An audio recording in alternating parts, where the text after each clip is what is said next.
Indian economy on the eve of independence. दो important concept आज पढ़ने वाले हैं। पहला है foreign trade under the British rule और दूसरा है demographic condition on the eve of independence. Hello my champions, Vijay Adarsh की पाठशाला में आप सभी का स्वागत है।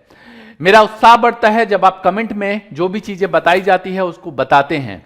पिछली बार मैंने आपको बोला था कि आप ये सारा का सारा कॉन्सेप्ट याद करो और मुझे लिख के बताओ कमेंट में। बहुत सारे बच्चों ने रिप्लाई किया कि सर हमारा हो गया, इवन पॉइंट्स भी लिख के बताए। Very good. दूसरी इंपॉर्टेंट बात बतानी है मुझे आपको, बट इस वीडियो के लास्ट में डिस्कस करूंगा। पहले हम पढ़ लेते हैं। चलो जरा यहां पे सबसे पहले पढ़ेंगे हम लोग foreign trade under the British rule. यहां पे 3 पॉइंट को डिस्कस करना है हमें। एग्जाम में कई बार आता है कि भाई on the eve of independence foreign trade कैसा था, मतलब इंडिपेंडेंस के टाइम पे और उससे पहले की कंडीशन कैसी थी फॉरेन ट्रेड की, जिसको बोलते हैं अंतरराष्ट्रीय विदेशी व्यापार। जो विदेश में व्यापार था वो कैसा था। पहले कंडीशंस को समझते हैं। जब पुराने टाइम की बात करें तो भारत को सोने की चिड़िया कहते थे। उसके बाद आप सभी जानते हो कि जब ये अंग्रेज आए हमारे देश में तो उन्होंने क्या किया।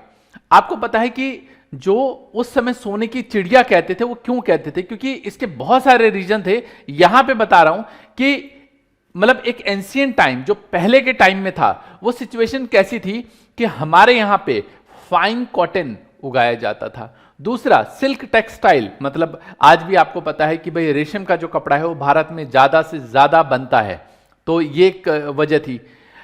आयरन गुड्स यहां पे बहुत ज्यादा मौजूद था। वुडन गुड्स यहां पे बनते थे, लकड़ियां बहुत ज्यादा होता था। आइवरी वर्क, हाथी के दांत का काम यहां पे होता था। और प्रीशियस स्टोन्स वो आपको पता है यहां पे मिलता था।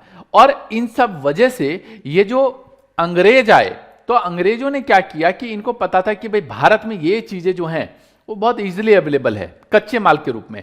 तो अंग्रेजों ने क्या किया कि जो हमारा पूरा सिस्टम है वो खत्म करने की कोशिश की और इन्होंने सोचा कि क्यों ना इन सब चीजों को खत्म किया जाए और अपना व्यापार बढ़ाया जाए। जो यहां पे कच्चा माल अवेलेबल है उसको हम लोग यूज करें और बना हुआ माल यहां और विदेशों में बेचे। इनकी ये वाली स्ट्रेटेजी थी। यहां पे हमने पहले पॉइंट को डिटेल में डिस्कस किया है कि इंडिया जो था वो उस समय net exporter of primary product. पहले तो समझो प्राइमरी प्रोडक्ट का मतलब क्या है।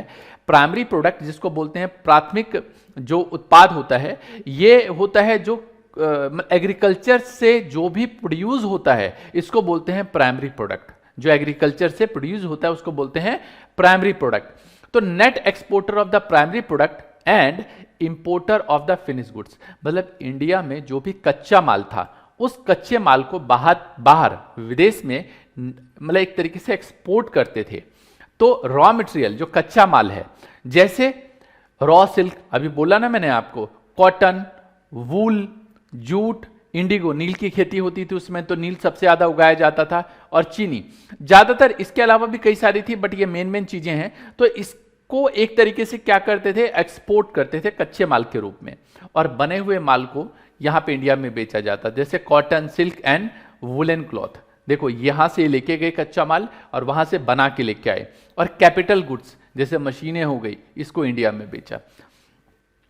तो मेन क्या था इनका, मेन पर्पस क्या था कि यहां पे हम शासन करें, मतलब कच्चा माल यहां से लेके जाएं, वहां बनाएं यहां पे और विदेशों में बेचे। पहला तो net exporter of the primary product and importer of the finish goods, ये इंडिया था।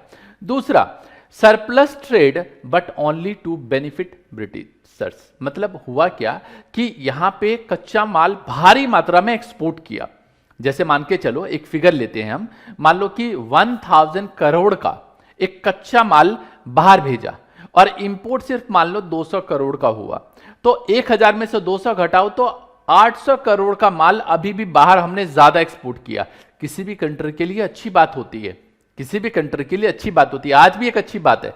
लेकिन उस समय बताता हूं क्या करते थे, एक्सपोर्ट ज्यादा था इंपोर्ट कम था, ये तो अच्छी बात थी, लेकिन इसका ये जो सरप्लस ट्रेड था इसको इन्होंने भारत के विकास में इस्तेमाल ना करके इन्होंने अपना एक दबदबा या अपना एक तरीके से कह सकते हो कि भारत के ऊपर जो कंट्रोल है उसको करने के लिए इस पैसे को खर्च किया। देखो लिखा है हमने कि जो सरप्लस ट्रेड था, एक्सपोर्ट ज्यादा था और इंपोर्ट कम था, ये एक अच्छी बात है, लेकिन हमारे लिए ये बुरा हो गया। कैसे बुरा हो गया? तो ये एक इकोनॉमिक बैकवर्डनेस का साइन हो गया। क्यों? क्योंकि ये जो बैलेंस ऑफ ट्रेड, जो एक्स्ट्रा सरप्लस ट्रेड था, उन्होंने किया administrative expenses of British government. उन्होंने अपना दबदबा बनाने के लिए, भारत पे और ज्यादा, यहां पे राज करने के लिए, और ज्यादा पकड़ बनाने के लिए एडमिनिस्ट्रेटिव एक्सपेंस पे पैसा खर्च किया, अपने आप को और मजबूत बनाने के लिए पैसा खर्च किया। था तो फायदे के लिए, लेकिन ये हमारे नुकसान के लिए इन्होंने यूज किया। दूसरा कॉन्सेप्ट। नाउ थर्ड कॉन्सेप्ट है हमारे पास यहां पे, Britain had monopoly control on foreign trade. अब यहां पे क्या है कि कोई अगर बेचना भी चाहता था ना कच्चा माल किसी और को, तो बेच नहीं सकता था। मोनोपोली का मतलब है कि पूरा का पूरा कंट्रोल इसके ऊपर ही है। जैसे इंडियन रेलवे, रेलवे किसी प्राइवेट के हाथ में नहीं है। जो रेलवे है वो इंडियन गवर्नमेंट, इंडियन रेलवे के हाथ में है। कोई प्राइवेट संस्था इसको नहीं चलाती है, इंडियन गवर्नमेंट चलाती है। मोनोपोली पावर है ना? तो वैसे ही यहां पे ब्रिटेन के पास मोनोपोली पावर थी फॉरेन ट्रेड के ऊपर। तो इनका जो मेन पर्पस था वो ये था कि यहां से कच्चा माल बाहर भेजें और बना हुआ माल यहां पे और बाकी जगह बेचे। तो मोनोपोली कंट्रोल था। कच्चा माल यही बेच सकते थे, क्योंकि आपको बताया मैंने, अभी पीछे भी डिस्कस किया था, इन्होंने रेलवे लाइन बिछाई ताकि कच्चा माल, जो भारी कच्चा माल है, वो एक जगह से दूसरी जगह पहुंचाया जा सके। तो नॉर्मल लोगों के पहुंच की तो बात ही नहीं थी ये, है ना? तो 3 पॉइंट मैंने डिस्कस किए, जरा एक बार दोबारा से डिस्कस कर लेते हैं। पहला पॉइंट बताया, foreign trade under British rule का, net exporter of primary product and importer of finish goods. मतलब एक्सपोर्ट हम कच्चा माल करते रहे और इंपोर्ट जो है फिनिश गुड्स करते रहे। दूसरा, सरप्लस ट्रेड, बट किसके, जो फायदा था उसको ब्रिटिश जो गवर्नमेंट है उन्होंने अपने पर्पस के लिए इस्तेमाल किया। और तीसरा, ये जो पूरा का पूरा ट्रेड था, जो हम कच्चा माल एक तरीके से एक्सपोर्ट करते थे, इस पर पूरा का पूरा मोनोपोली पावर, कंट्रोल था। किसका? ब्रिटिश लोगों का, गोरों का कंट्रोल था। इसकी वजह से ये जो हमारा जो देश है, मतलब एक तरीके से फॉरेन ट्रेड भी पिछड़ा रहा, उन्होंने अपने पर्पस के लिए इस्तेमाल किया। तो पहला क्वेश्चन में 3 ही पॉइंट है, एग्जाम में आता है तो एग्जाम में आप डिटेल में पहला पॉइंट लिखेंगे, उसको आप डिस्कस करेंगे, है ना? नाउ जो सेकंड पॉइंट है वो है डेमोग्राफिक कंडीशन। बहुत इंपॉर्टेंट क्वेश्चन है, एग्जाम में बहुत बार आता है कि डेमोग्राफिक कंडीशन क्या थी। यहां पे टोटल हमने 5 पॉइंट लिखे हैं, एक एक करके जरा डिटेल में डिस्कस करते हैं। डेमोग्राफिक कंडीशन का मतलब है वहां का रहन सहन कैसा है, लोग कैसे हैं, स्वास्थ्य कैसा है, ये सब चीजों की बात होती है। तो पहला पॉइंट है हाई बर्थ रेट एंड जो डेथ रेट था वो भी हाई था। मतलब जो हाई बर्थ रेट था वो 48/1000, मतलब 1000 जो बच्चे थे उसमें से 48 जो बच्चे, मतलब एक तरीके से 1000 के ऊपर 48 बच्चे, ये बर्थ रेट था। और जो डेथ रेट था वो भी ज़्यादा था। तो एक तरीके से क्या है, आप यूँ समझो कि मतलब एक तरीके से बर्थ ज़्यादा हो किसी भी कंट्री में, तो ये दिखलाता है कि वहाँ पे पॉपुलेशन का कंट्रोल नहीं है। और डेथ ज़्यादा है, इसका मतलब ये है कि हमारे यहाँ पे जो मेडिकल सिस्टम है वो भी अच्छा नहीं है। तो high birth rate and death rate, ये पहली प्रॉब्लम थी डेमोग्राफिक कंडीशन में।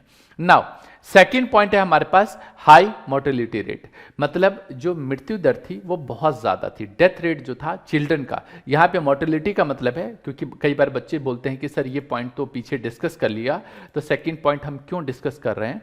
देखो यहाँ पे जो डेथ रेट की बात कर रहे हैं हम लोग, वो डेथ रेट की बात कर रहे हैं, यहाँ पे किसी भी एज के पर्सन की बात हो रही है यहाँ पे।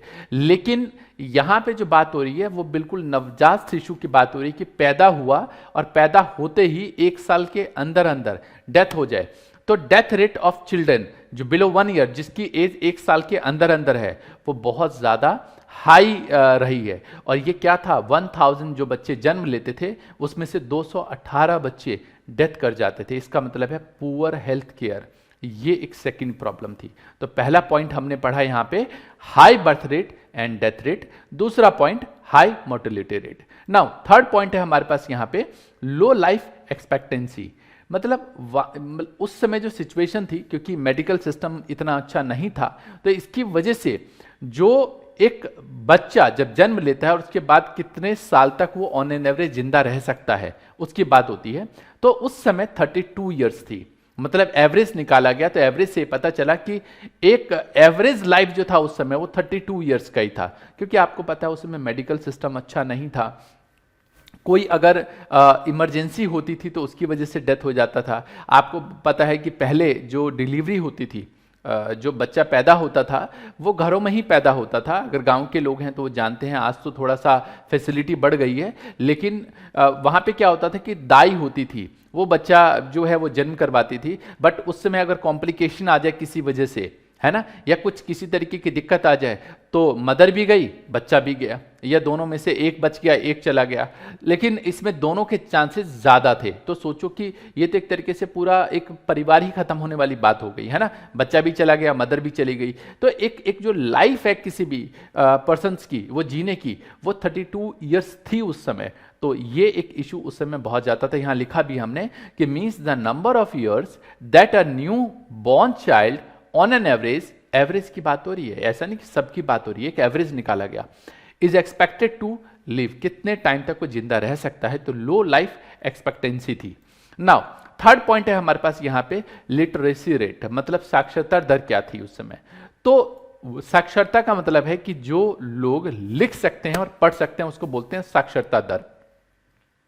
ये जो था उस समय अगर बात करें तो 16% था टोटल, जिसमें से जो फीमेल का था वो सिर्फ 7% था। आप समझ सकते हो यार कि एक तो कम पढ़े लिखे लोग, ऊपर से जो फीमेल 100 में से सिर्फ 7 जो लड़कियां थी या बालिका थी वो एक तरीके से पढ़ी लिखी होती थी। तो आप समझ सकते हो कि बहुत कम साक्षरता दर थी। ये भी एक वहां पे इशू था। और फाइनली जो फिफ्थ पॉइंट है वो है लो स्टैंडर्ड ऑफ लिविंग। जो जैसा उस समय बताया कि जो किसान होते थे, ज़्यादातर लोग किसानी में थे, और जो किसान थे उनको खेती बटाई के रूप में मिलती थी, जमींदार देते थे। अब जो भी उपज होता था उसका मैक्सिमम पार्ट तो वो जमींदार ले लेता था, जो बच गया पार्ट ये बड़ी मुश्किल से अपना जीवन यापन कर पाते थे। तो हमने बताया कि 80 to 90% जो उस समय इनकम होती थी वो बेसिक नेसेसिटीज पे चली जाती थी। आज से सोचो ना, 25 साल 30 साल पहले तक किसी के पास स्कूटर होता था ना, बहुत बड़ी बात होती थी। सोचो 25-30 साल पहले की बात कर रहा हूं मैं, बहुत पुरानी बात नहीं कर रहा। तो जो बेसिक नीड्स थी वो ना के बराबर थी। रोटी, कपड़ा और मकान, ये 3 बेसिक नीड आप सभी जानते हो, ये पूरे प्रॉपर नहीं थे। आज भी बहुत सारा परिवार आप जानते हो जिनके पास छत नहीं है। बहुत सारे लोग आज भी खुले में सोते हैं। आप दिल्ली जैसे शहरों में तो दिखता है, आज भी बहुत सारे लोग एक छोटा सा तंबू वो करके, या एक बहुत एक यूं समझो कि घास फूस का घर बना के रहते हैं। आप समझ सकते हो कि उनके 2 वक्त की रोटी भी मिल जाए ना तो भी बहुत बड़ी गरीमत है। आज भी देखोगे तो गरीबी ऐसा नहीं कि खत्म हो गई, बहुत ज्यादा गरीबी है। आज भी लोग तरसते हैं कि 2 वक्त की रोटी जो है मिल जाए। बहुत बुरा लगता है जब कूड़ेदान में बच्चों को देखा जाता है कि वो रोटियां चुन के और खा रहे होते हैं। सोचो इस तरीके की सिचुएशन आज भी है, उस समय तो बहुत ज़्यादा थी। टोटल 5 पॉइंट हमने पढ़े ये डेमोग्राफिक कंडीशन के। पहला पॉइंट हमने पढ़ा यहाँ पे high birth rate and death rate, दूसरा हाई मोर्टेलिटी रेट, तीसरा है लो लाइफ एक्सपेंडेंसी, चौथा लिटरेसी रेट, और 5वां है लो स्टैंडर्ड ऑफ लिविंग। देखो यहाँ पे एक इंपॉर्टेंट बात मैं आपको बता दूं, कई सारे बच्चे मुझे कमेंट में लिख रहे हैं कि सर क्या ये क्लासेस लाइव नहीं हो सकती। आप मुझे बताओ, ये जो क्लास मैं रिकॉर्ड कर रहा हूँ आप सभी जानते हो बिल्कुल फ्रेश रिकॉर्डिंग है, कोई ऐसा नहीं है कि पहले से रिकॉर्ड किया हुआ, मेरे पास सब कुछ है ऑलरेडी, बट फिर भी मैं फ्रेश रिकॉर्ड कर रहा हूँ। आपके कमेंट पढ़ने के बाद ही चीज़ें बना रहा हूँ मैं। तो मुझे नीचे कमेंट में बताओ कि क्या फ़र्क है लाइव में और इसमें। जो आपके डाउट्स हैं, जो क्वेश्चंस हैं, जो पूछना चाहते हो वो तो सब मैं यहाँ पे बता देता हूँ, है ना। जो भी आपके क्वेश्चन सवाल होते हैं वो तो मैं देखता रहता हूँ आप कमेंट में क्या लिख रहे हो। और 99% मुझे पहले से भी पता है, क्योंकि 20 साल बहुत होता है किसी भी चीज़ को पढ़ाना, तो मुझे पता है कि आप क्या मुझसे पूछ सकते हो। तो मुझे पता है तो मैं बता देता हूँ आपको, है ना। तो जहाँ तक मैं समझता हूँ कि लाइव पढ़ाऊँ या उसको रिकॉर्ड करके आपको दूँ, ये इसमें कोई फ़र्क नहीं है, क्योंकि मैंने पीछे बताया आपको ये ऑनलाइन पढ़ाना जो है ना मेरे लिए कोई भी नई बात नहीं है। 12 साल से मैं खाली क्लास में पढ़ा रहा हूँ, यहाँ पे मेरी टीम के अलावा कोई नहीं है, ठीक है। बट मैं ऐसा इमेजिन करता हूं कि आप सामने बैठे हैं तो आप मुझसे क्या क्या पूछ सकते हो, वो सब चीज़ें मैं डिस्कस कर देता हूं। बात रही आपके क्वेश्चन की, तो जो क्वेश्चन आपके मन में होता है वो नीचे कमेंट में डाल दो, मैं कोशिश करूंगा कि उसको बता दूं, है ना। तो पहली बात मुझे ये बताओ कि कहीं कोई दिक्कत आ रही है क्या, नीचे कमेंट में मुझे बताओ। हाँ और ना दोनों में से रिप्लाई करो। हाँ बताओगे मेरी हिम्मत बढ़ेगी। हाँ लाइव होगा तो लाइव में प्रॉब्लम क्या होती है, पिछले साल जब लॉकडाउन हुआ तो हमने लाइव चलाने की कोशिश की और उसमें करीब करीब हमने एक साथ कुछ 250 से 300 बच्चे हमने लिए और वो एक्चुअली मेरे लिए तो पेड सर्विस थी क्योंकि ये कोई लाइव वैसे नहीं चलाया, बट देखा कभी कहीं से आवाज़ कोई दिक्कत चल रही है तो इरिटेशन हो गई उससे मुझे। एक ही दिन क्लास ली, उसके बाद उसको बंद कर दिया। हाँ, लाइव क्लास हम पढ़ाते हैं, बहुत सारे बच्चे आज भी हमसे लाइव क्लास पढ़ते हैं। जैसे जो जिस समय मैं रिकॉर्ड कर रहा हूँ उससे जस्ट पहले एक लाइव क्लास खत्म हुई है, उसमें हमारे पास पेड की बात कर रहा हूँ अभी मैं, पूरी इंडिया में इस समय 2500 बच्चे हमसे पढ़ रहे हैं जो अलग अलग वीडियो मोड से पढ़ रहे हैं। और उसमें से अभी कुछ बच्चे जो हैं, मतलब कुछ 100+ बच्चे जो हैं उस बैच में पढ़ते हैं, लाइव क्लास होती है। तो फर्क नहीं है डियर, कुछ भी फर्क नहीं है, मैं पढ़ा रहा हूँ इसलिए मैं जानता हूँ, है ना।